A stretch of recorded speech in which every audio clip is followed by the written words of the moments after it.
No matter how I look at it, how much research I do, I keep coming back to one guy that stands head and shoulders above all other researchers and inventors of, I don't know, for how many centuries. And that guy's name is Nikola Tesla. He says, if you want to find out the secrets of the universe, think in terms of energy, frequency, and vibration. That's exactly what I've been sharing with you here. Everything in creation spins and vibrates. Everything has its own prime resonance frequency. Everything. And this is why once we can identify a prime resonance frequency of a bacterium or an atom or whatever it is, or a soccer field, we can then manipulate that object with its prime resonance frequency. In Christianity, it's the word. In Hinduism, it's Om.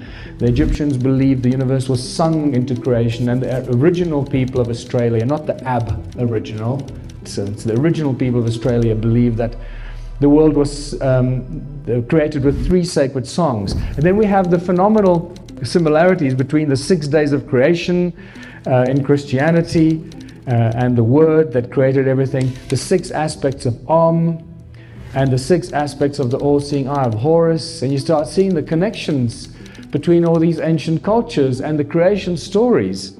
Sound is the source of all creation. Sound and resonance is responsible for everything. By now you should know that sound manifests physical form, and this is the most basic example. I just cannot get enough of it. I can watch it millions of times.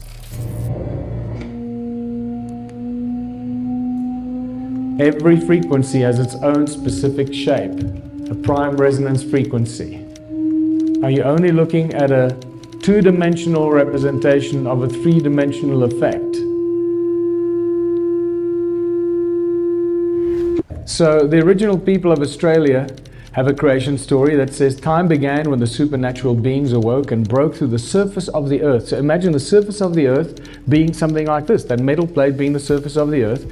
And the supernatural beings broke through the surface of the earth, and they created the surface of the earth with 3 sacred songs. This is from Hans Jenny's brilliant video, Cymatics.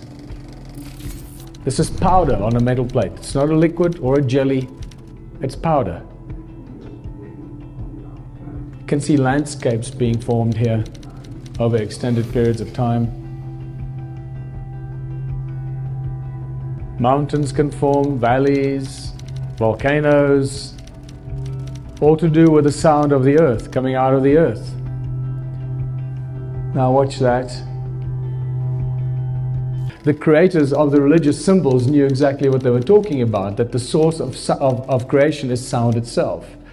And that takes us to what sound does. Sound pretty much does everything you can imagine because it's a source of creation. And this brings us to using sound as a tool in technology. Sound creates light.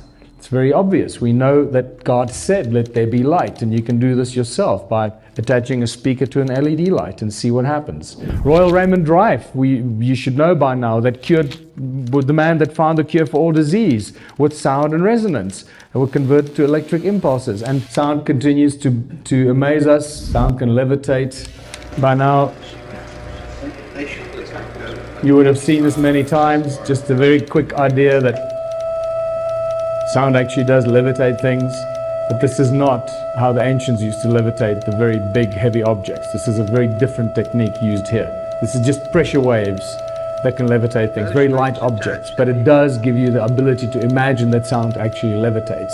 Sound creates hurricanes. There are 2 guys in 2003 that lodged a patent to create hurricanes out of sound, believe it or not. And I believe they were granted their patent to create hurricanes. And maybe this is how they create the weather for us, without us even realizing it. And this is where we start getting into the real understanding of some of the masters. And no matter how I look at it, how much research I do, I keep coming back to one guy that stands head and shoulders above all other researchers and inventors of, I don't know, for how many centuries.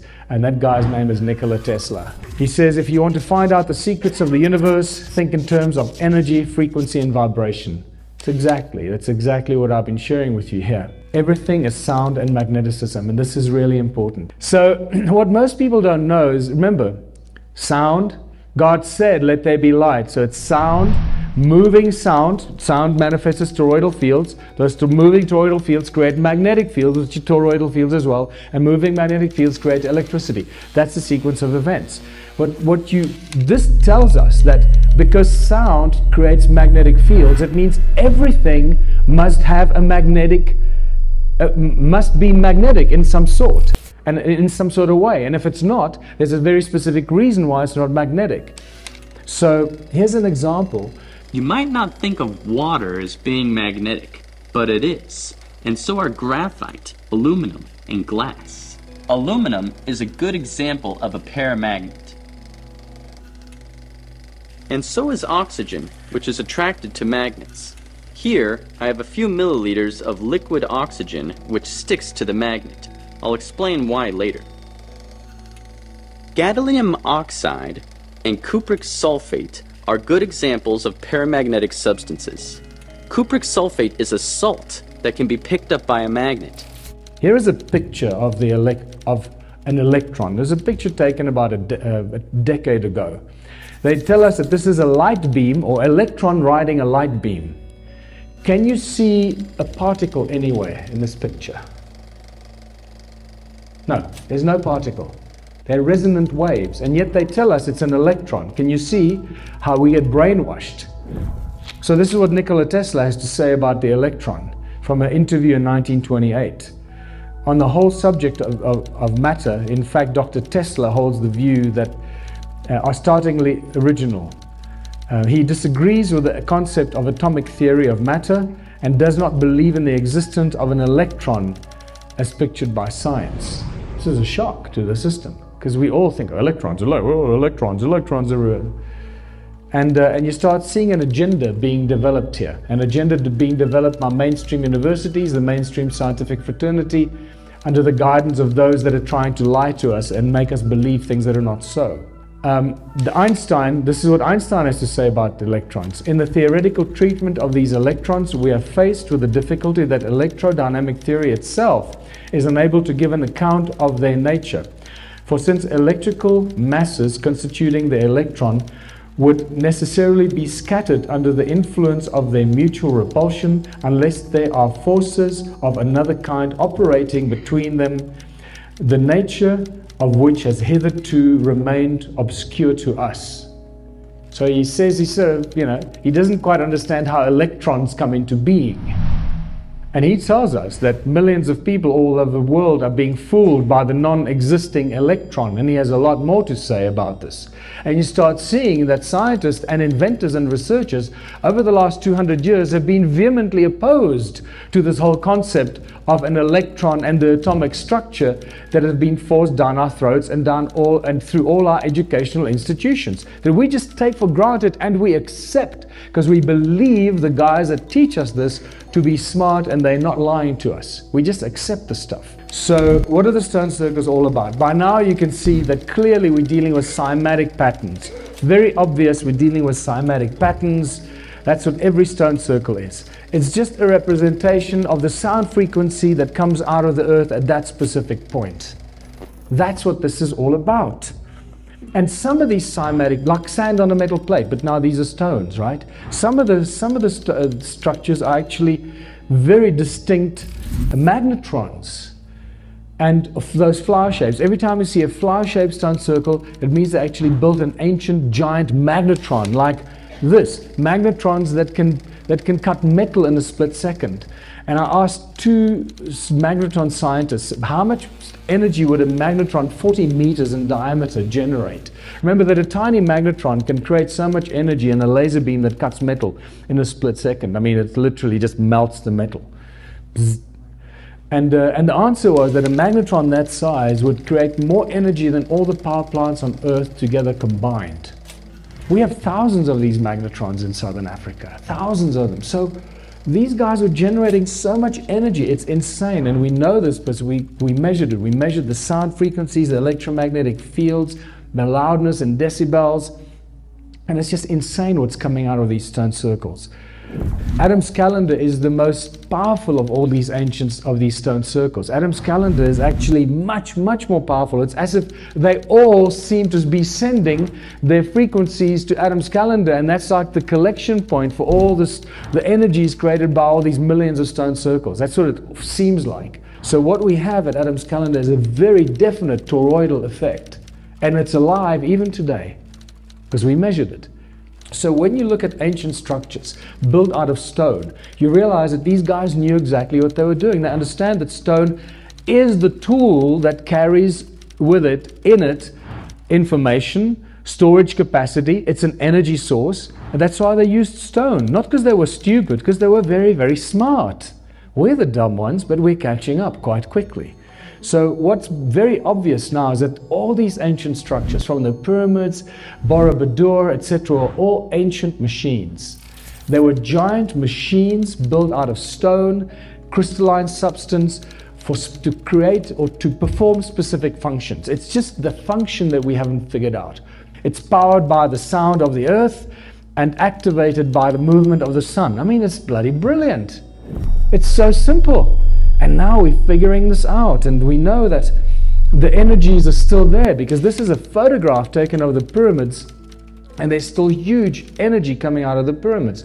Even the symmetrical patterns coming out of Stonehenge, although Stonehenge has been completely reconstructed, there's still very powerful symmetrical patterns coming out of Stonehenge that tells us that its original structure was very specifically created as a resonating device, an energy device.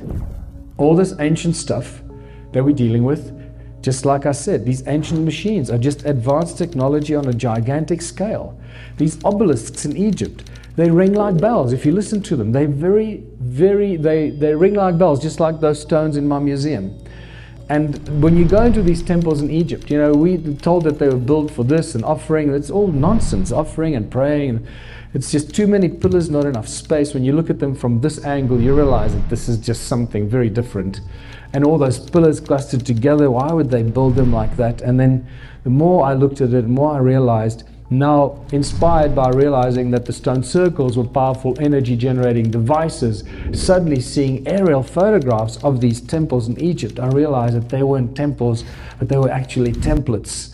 That we're actually looking at gigantic energy circuits, circuit boards on a gigantic scale that we could never have imagined. It's just beyond our imagination. The scale that these guys were building things on is something way out of our perception, because we just don't have enough money to do that. And macro processors, gigantic micro processors become gigantic macro processors. You know, and here we are told that these were places of worship, and then this is where the people lived. No, these are giant bloody macro processors, and that's part of the circuit board. You know, it's what it is. And you can start seeing that the pyramids were the same thing, giant powerhouses, creating huge amounts of energy. And just, you know, you start seeing things and recognizing how all this fits into ancient history. Sacsayhuaman is also just a giant circuit board. When you look at images from the air, you realize it's just a giant circuit board. It's not a fortress on top of a mountain to ward off marauding crowds and guys on horses and spears. No, it's a giant circuit board.